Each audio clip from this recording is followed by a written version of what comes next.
আমাদের সমাজে এত সব উন্নয়নের পরেও আমরা ব্যর্থ সমাজে কিশোরীদের অবস্থার উন্নয়নে। এখনও 18 বছরের কম বয়সী সহ সকল নারী ও কিশোরীরা যৌন হয়রানি ও নির্যাতনের শিকার হচ্ছে। প্রতি বছরই এর সংখ্যা দ্বিগুণ হারে বৃদ্ধি পাচ্ছে।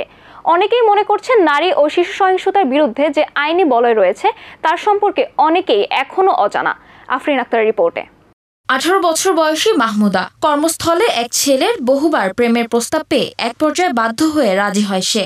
অতঃপর নানা অজুহাতে বাড়িতে ডেকে ধর্ষণ করে তাকে। আমি আর একসাথে চাকরি করছিলাম, আমি আর মুসা। পরে এক পর্যায়ে এসে আমার অনেক কথা বলছে, অনেক ডিস্টার্ব করছে। পরে এক পর্যায়ে এসে আমি রাজি হয়েছি। আমার বলছে তুমি আমার বাসায় আসো, যে আমার আম্মু তোমার দেখবো। পরে আমি গেছি, রাত্রেবেলা যেতে বলছে তোমার আম্মু কই। পরে দেখি না আর আম্মু দেয়। পরে আর কি আমার অনেক খারাপভাবে স্পর্শ করছে কি। পরে জানাজানি হয়ে গেছে। পরে আর কি মামলা করে দিছি অন্য কোর্টে। পরে মামলা করে দিছি। পরে আর কি আর ধরে নিয়ে গেছে, এখন কোর্টে ইয়াতে জেলে আছে। তোমাকে বিয়ে করতে চাই নাই? পরে না স্বীকার দিতে আছে। বিয়ে করতে চাই নাই দেখে মামলা করছো? হ্যাঁ। পরে আবার ওর আগের বউ আছে। এই ঘটনা তোমার সাথে কয় মাস আগে ঘটেছে? আমার 2 বার নিয়েছিল ওর বাসায়। শেষবার 5 মাস আগে ছিল আর কি। তো এই মাস শেষ হলে 9 মাসে পড়বো আমার। তুমি কি বাচ্চা রেখেছো নাকি অ্যাবর্শন করেছো? রেখেছি। এটি তো গেল কেবল একজন। এরকম আরো হাজার হাজার নারী ও শিশুরা পথে ঘাটে স্কুলে যাওয়ার পথে নানা ধরনের স্টকিং ও হয়রানির শিকার হচ্ছে প্রতিনিয়ত। অনেক সময় অনেক ছেলেরা থাকলে অনেক সময় বিরক্ত করে, আবার ইপ্লিজিং করতে চায়। তারপরে অনেক সময় খারাপ ধরনের কথা বলে। আমরা আর কি বলবো, আমাদের কিছু বলার থাকে না। তারা যখন আমাদের কিছু বলে আমরা আমাদের মতো চুপচাপ থাকি, কারণ আমরা মেয়ে মানুষ, আমরা কিছু বলতে পারি না।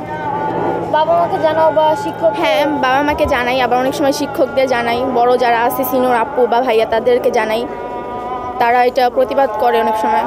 কিছু কিছু সময় করার পরেও ছেলেরা মানে না, ডিস্টার্ব করে থাকে। এক পর্যায়ে যে বাবা মায়েরাও তাদের অল্প বয়সেই বিয়ে দিতে বাধ্য হয়ে যায় শুধুমাত্র মেয়ের নিরাপত্তা নিশ্চিতকরণের কারণে।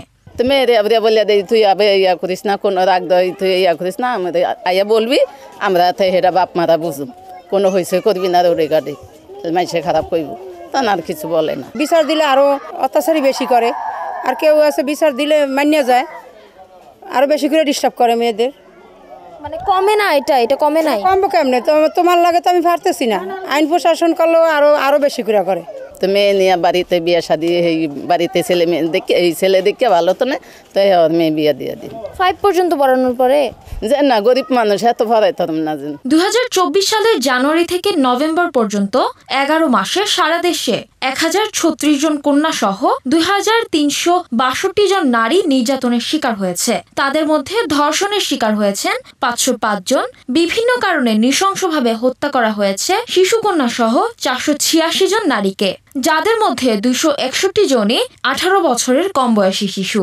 এছাড়া বিগত 2019 থেকে 2023 সাল পর্যন্ত 5 বছরে 12,583 নারী ও কন্যা শিশু নির্যাতনের শিকার হয়েছেন। আমাদের আসলে সচেতনতার অভাবের কারণেই কিন্তু একটা মানে আমরা বিভিন্নভাবে কিশোরী মেয়েরা বা শিশুরা বিভিন্ন অপরাধের বা নারীরা আমরা বিভিন্ন অপরাধের শিকার হচ্ছি। পরিবারের মধ্যে যদি দেখেন একটা অপরাধ ঘটতে যাচ্ছে, এই পরিবারে যে ব্যক্তিটা তাকে এই শিশুটার সাথে, যে কিশোরী মেয়েটার সাথে যে অপরাধের শিকার করছে বা রেপের বা সেক্সুয়াল অ্যাবিউজ তাকে করছে, প্রথমে অবস্থায় তাকে কিন্তু খুব ভয় দেখায় যে না তুমি কাউকে বলবা না, তুমি এটা কখনো বলবা না, তোমাকে মেরে ফেলবো বা তোমার মা বা তোমার পরিবারের কারো ক্ষতি করব। এই যে বিষয়গুলি বলে তাকে একটা মানে মানসিকভাবে একটা চাপ দিয়ে রাখে। সে কিন্তু তখন ওই ভয়ে কথাটা বলতে পারে না, এবং তার কারণে দেখা যাচ্ছে যে বিভিন্নভাবে এই অপরাধগুলা কিন্তু হয়ে থাকে। প্রতিদিন গড়ে দিনে 30টি মামলা হচ্ছে খুন, ধর্ষণ ও নারী নির্যাতনের মতো গুরুতর অপরাধের বিরুদ্ধে। পুলিশের হিসাব বলছে 2023 সালে দেশে 3028টি খুন ও 5202টি ধর্ষণের মামলা হয়েছে। BNWL এর উপদেষ্টা বলেন, অনেক মামলা রায় হয় কিন্তু শেষ পর্যন্ত কার্যকর হয় না। মামলাগুলোর পরিণতি শেষ পর্যন্ত কি হচ্ছে সেটি নিয়ে সঠিক মনিটরিংও নেই। আবার অনেকেই জানেন না নারী ও শিশু সম্পর্কে আইনি বলয়ের কথা। উত্ত্যক্ত করা অথবা ইংরেজিতে যদি বলি স্টকিং, সেই জিনিসটা কিন্তু ভীষণভাবে হচ্ছে। কিন্তু সেইখানের জন্যে যে কমিউনিটির একটা রোল, তারপর স্কুলগুলো থাকলে স্কুলের টিচারদের সামনে এলাকা যার এলাকায়, সেখানে কিন্তু আমাদের 2010 সালে একটা কেস করেছিলাম, যেখানে কিন্তু এই যেটা ইপটিজিংয়ে স্টকিং বলা হয়েছে এবং কী কী জিনিস এটার ভিতর পড়বে সেটাও কিন্তু যে আমাদের 9 সালে যেটা যৌন হয়রানির জন্য যে নীতিমালা ওইটাই থাকবে। সেই অনুযায়ী সরকারের বিশেষ করে কমিউনিটি থেকে আরম্ভ করে পুলিশের বিভিন্নভাবে সবার কিন্তু অনেক কিছু দায়িত্ব দেওয়া হচ্ছে। তারপরেও অ্যাক্সেস টু ইনফরমেশন এবং শিশু বান্ধব থানাগুলা তারা সঙ্গে সঙ্গে কেসটাকে নিবে এবং তাকে একটা প্রোটেকশন বলয়, এই ভিকটিমকে একটা প্রোটেকশন বলয়ের ভিতর রাখতে হবে। আফরিন আক্তার, আমরা করব জয়, এটিএন বাংলা, ঢাকা।